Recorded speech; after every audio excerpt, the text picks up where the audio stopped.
आज एक अशी बातमी समोर आली ज्याने देशात खळबळ उडाली। ओमानच्या किनाऱ्याजवळ एक तेलवाहू जहाज होतं ज्याचं नाव होतं सेटेबेलो आणि या जहाजावर हल्ला झाला आणि कुणी केला माहितीये? अमेरिकेने।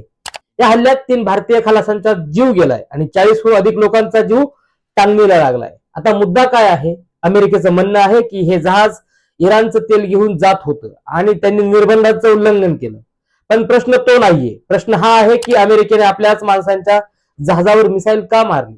आणि सर्वात मोठं दुःख म्हणजे आपले 3 भारतीय खलाशी यात मृत्युमुखी पडले। या घटनेनंतर राजकीय वातावरण चांगलंच तापलंय।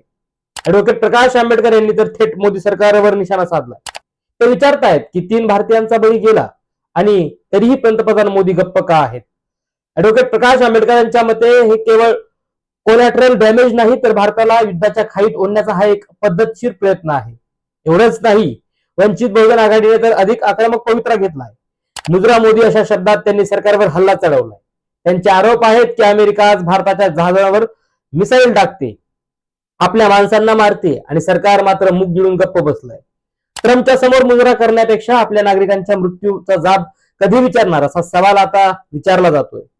3 भारतीय मारले गेलेत, 40 लोकांचा जीव वाचलाय, पण त्यांच्या कुटुंबाची अवस्था काय असेल? आपल्या परराष्ट्र मंत्रालयाने अमेरिकेच्या अधिकाऱ्यांना बोलावून निषेध तर नोंदवलाय, पण यापुढे सरकार काय पाऊल उचलणार?